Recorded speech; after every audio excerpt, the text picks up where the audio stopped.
So as you're probably starting to realize, you need to customize a resistance practice for your particular needs and goals. And I certainly am not the first to suggest that people periodize their training, that they do things from anywhere from 1 month to 6 months and to see how it goes and to make modifications as they go.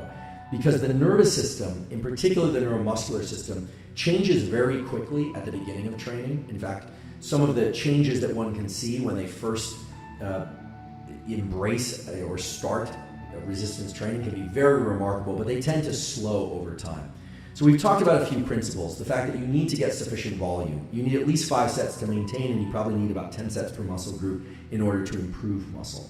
That moving weights of moderate to moderately heavy weight quickly is going to be best for explosiveness. That isolating muscles and really contracting muscles hard, something that you can test by just when you're outside the training session, seeing whether or not you can cramp the muscle hard will really will tell you your capacity to improve hypertrophy or to engage strength changes in that muscle.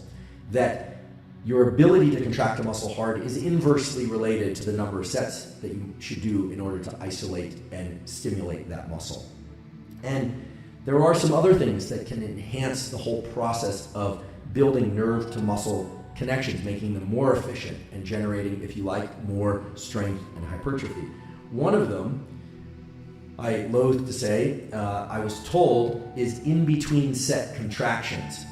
The other name for this is the people in the gym, does typically seem to be guys in the gym, flexing their muscles in between sets. And indeed, the research supports the fact that contractions of about 30 seconds in between the actual work sets, they're not going to favor better performance on the work sets. If anything, they're going to compromise them. But those hard contractions in between sets, for a variety of reasons related to local muscle metabolism, as well as what we talked about before, which are stress, tension, and damage, they seem to improve stress, tension, and damage and the nerve to muscle contraction in ways that facilitate hypertrophy. In other words, you see that person flexing in between sets in the gym, provided that they're really isolating that muscle, and provided it's one that they ought to be improving, not one of these people that always skips leg day type of people. These people are highly asymmetric, although that's up to them. That process of flexing in between sets does seem to improve the nerve to muscle connection and enhance hypertrophy. And I say I was loath to say it because nowadays with phones it seems like the end of every set includes a selfie, and that's sort of like the 11th rep of every set. I like to joke, it seems like very few people are capable of actually going into the gym and doing a workout without taking a picture of themselves, which I think is fine if that's your thing. Although I must say that the athletes that I know, and even the recreational athletes that I know, who seem to get the most out of their training and who also seem to get the most out of other aspects of their life, seem to be able to control their phone behavior both in the gym and outside of the gym.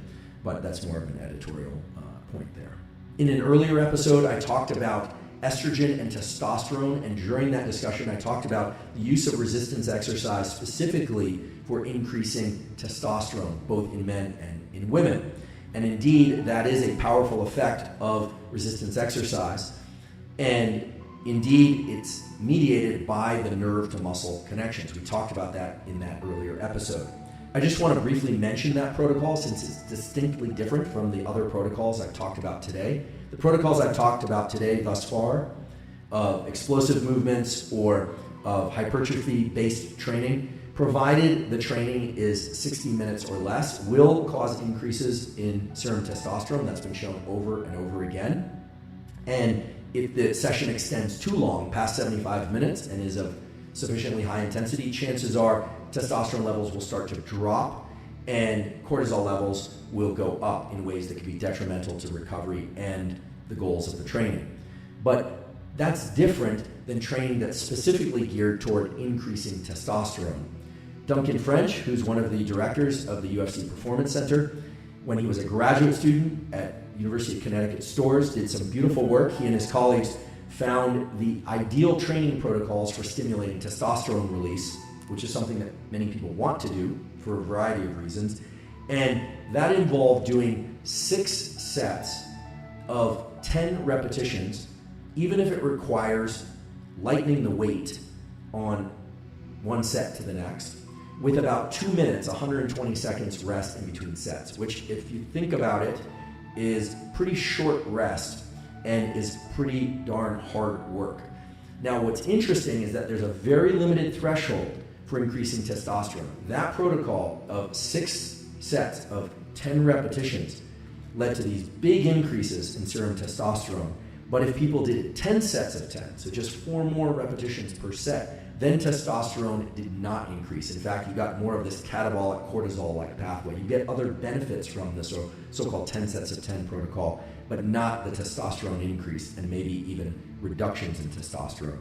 Now, it's important to point out that that 6 sets of 10 was done with big compound movements, so things like squats or deadlifts or chin-ups or things of that sort. And those were done as single sessions, not in concert with a bunch of other exercise. Although, if athletes are doing that, there's no reason why they couldn't also do other types of training elsewhere in the week.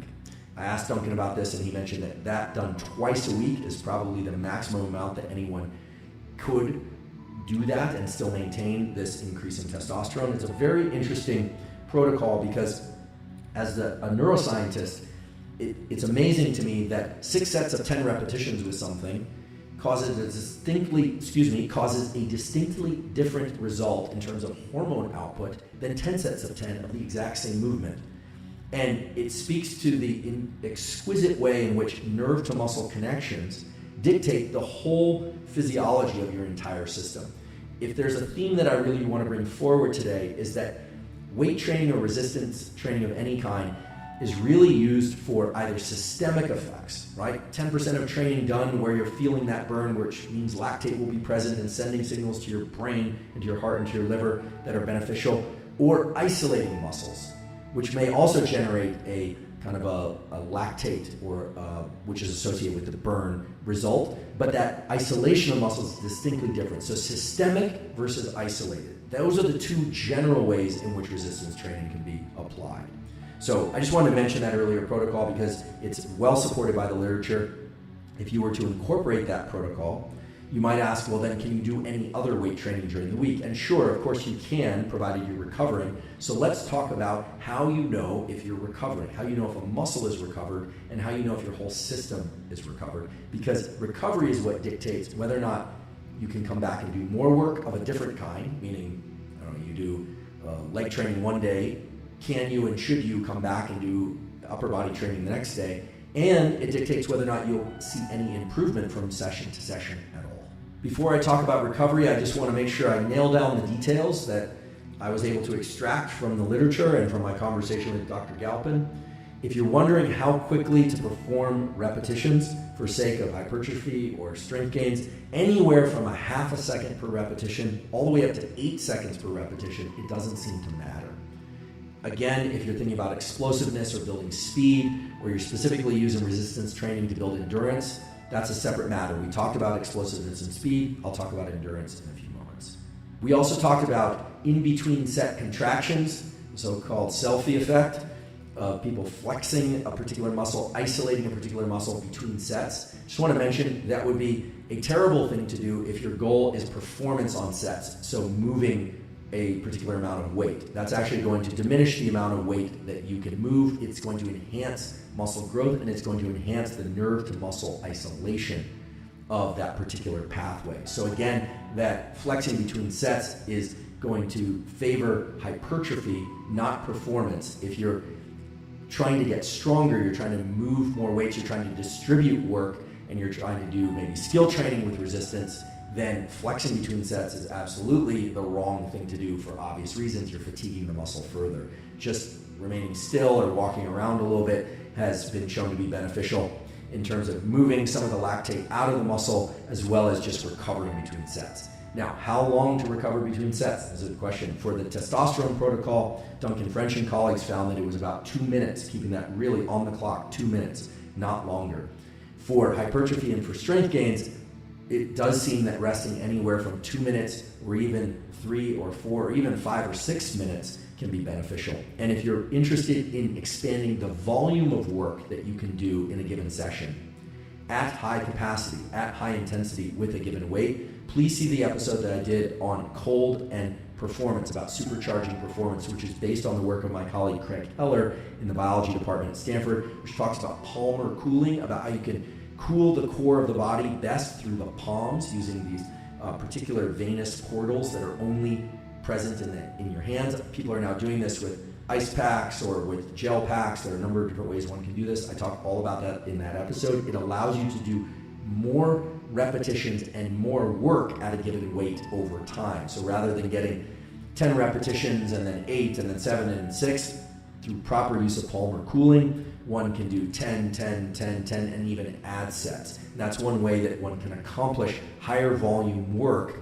without having to drop the weight considerably. So that's where you can hit that really sweet spot, if that's your goal, of getting strong and generating some hypertrophy.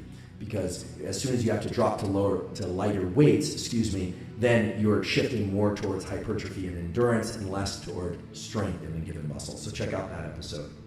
The last thing, besides between set contractions and whether or not you're distributing work or whether or not you're really trying to isolate muscles, is this notion of pre-exhausting muscles. It's been shown over and over again that, for instance, if you want to generate force in a given muscle and really isolate that, doing the isolation work before a compound movement, so this would be leg extensions, the thing where you sit and you extend your toes up toward the ceiling. Leg extensions before squats will allow the squats to target that muscle group more effectively. And that makes perfectly good sense based on the Henneman size principle and fatiguing motor units. It should be obvious why that's the case. But of course, that's going to be anti-performance in terms of how much weight you can lift and maybe even the form that you can maintain when you move to the bigger compound movement.